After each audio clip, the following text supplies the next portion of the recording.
Puluhan mahasiswa ekonomi syariah STAI Ma'arif menggelar aksi demo di depan kantor STAI Ma'arif. Mahasiswa menuntut keadilan kepada Ketua STAI Ma'arif Sarawak. Selamat pagi semua. Dari saya di sini Putri Siska Permatasari, Sabtu 2 Juli 2022. Saya di kampus STAI Ma'arif. Bisa kita lihat bersama-sama di belakang saya sedang ada keramaian, sedang ada aksi. Kepada Bapak Rektor yang terhormat, izin Pak, saya dan teman-teman berdiri di sini ingin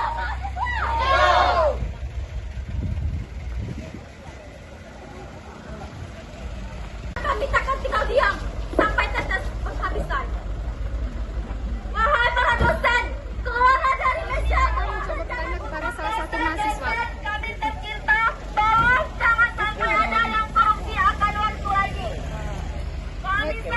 Boleh saya tahu namanya siapa ya? Oh, boleh. Nama saya Rizky Wahyudi. Di sini saya dari prodi ekonomi kelas genap. Abang di sini statusnya apa, Bang?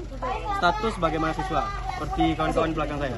Baik, bisa dijelaskan sedikit ini rame-rame di belakang ada apa, rangka apa ya, Bang? Di sini kita lagi melaksanakan simulasi demo untuk menuntut para dosen kita tercinta supaya tidak mengundurkan waktu, atau kalau misal tidak masuk itu supaya mengabarkan Kosma atau ketua kelas dari kelas ekonomi tadi. Baik, terima kasih atas waktunya, Bang. Ya. Bibit-bibit koruptor, Seno korupsi, seno korupsi. Saudara sekalian, lihatlah para perjuang terdahulu merebut kemerdekaan ini tanpa sogok, tanpa suap, dan tanpa korupsi. Tapi kini kita lihat di lingkungan mahasiswa, kita sebagai pengisi daripada kemerdekaan ini merebut kemerdekaan menggunakan korupsi. hukumnya sama sekali tidak berpikir bagaimana kampus STAI Ma'arif ini akan tegakkan apabila mereka hanya duduk manis dan tinggal diam sebagai data haramnya. Kami datang kemari untuk menuntut keadilan, Pak. Ya, seadil-adilnya.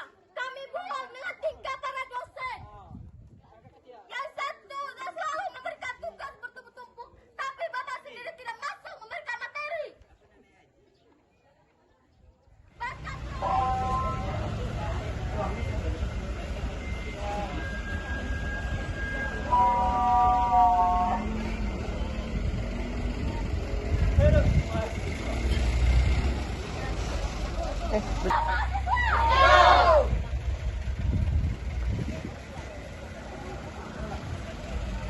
Baik, saat ini saya sedang bersama Bapak Dr. Farizal MPD selaku Ketua di STAI Ma'arif Sarawak. Bagaimana pendapat Bapak melihat aksi mahasiswa ini, Pak? Melihat aksinya saya tanggapi positif-positif saja. Kalau memang ada permasalahan yang tidak bisa diatasi secara akademisi, ya mungkin ada jalan keluarnya. Tindakan yang terakhir itu berupa demonstrasi. Demonstrasi ini yang sebenarnya dilapor kepada pihak keamanan, kemudian juga terkonsep apa yang jadi masalah yang belum selesai itu disampaikan kepada pihak pimpinan. Insya Allah itu ada solusi daripada kami, dan saya pribadi menanggapi ini masih dalam keadaan positif dan bisa dikembangkan untuk masa depan.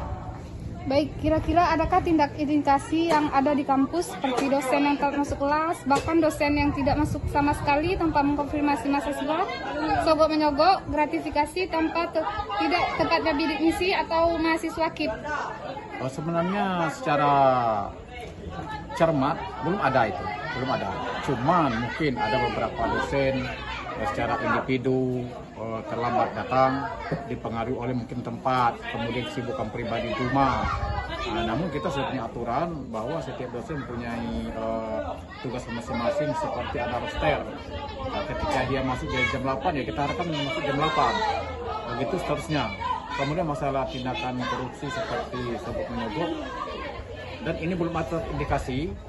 Dan memang itu ada aturan kita, tidak boleh pertama kali dalam bimbingan kepada mahasiswa, para dosen tidak boleh memungut uang atau memungut bahan-bahan yang mempengaruhi mahasiswa itu lulus ujian atau tidak lulus ujian, tidak ada itu. Nah kemudian masalah apa lagi itu?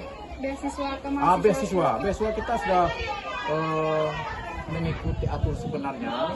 Namun demikian ya kita karena sekolah swasta ini ada jatah atau kotanya ditentukan dari pusat atau dari Jakarta, itu misalnya saya Ma'arif tahun ini 12 orang. Nah sedangkan mendaftar 30 orang. Nah ini tentu ada punya seleksi yang tepat waktu, tepat guna, kemudian sasarannya tepat. Ya tidak ada indikasi kita pilih dulu atau ini pemain saya tidak ada itu. Nah ini. Jadi ada tesnya akademik ini tentu ada nilai dari ketika dia di SMA, kemudian juga ekonomi, kita ada punya foto rumahnya, kemudian tim datang ke rumah yang calon bisa. Nah, jadi kita belum ada dikasih pilih dulu atau juga pilih-pilih saringannya ini ponaan ini pemilih, tidak ada itu, tidak ada. Baik, bagaimana cara Bapak menindaklanjuti korupsi yang ada di kampus tercinta ini? Nah, kalau memang ada terindikasi, ya tentu kita pertama kali persuasif, memberitahu ini adalah perbuatan yang tidak terpuji, perbuatan yang tidak bagus, ya tentu kita larang. Ada namanya surat peringatan pertama, surat peringatan kedua, baik itu masalah dosen dalam mengajar maupun hal-hal lain. Namun nanti terakhir ada tindakan ketiga. Nah, kalau tindakan ketiga ini tidak juga mampu, kita serahkan kepada pihak yayasan. Karena sekolah kita di bawah naungan yayasan. Nah, itu. Baik, terakhir Pak, apa tanggapan Bapak dengan adanya mata kuliah pendidikan anti korupsi ini? Tanggapan saya positif, sangat baik. Kenapa sangat baik? Ini memang pertama kali kita sebagai umat Islam atau yang beragama Islam, tentu korupsi ini sebelum ada mata kuliahnya sudah ada ramu-ramu atau juga dilarang untuk melaksanakan kegiatan seperti korupsi. Nah, didukung lagi dengan secara kurikulum ada mata kuliah anti korupsi, itu sangat bagus atau sangat mendukung program ke depan ini.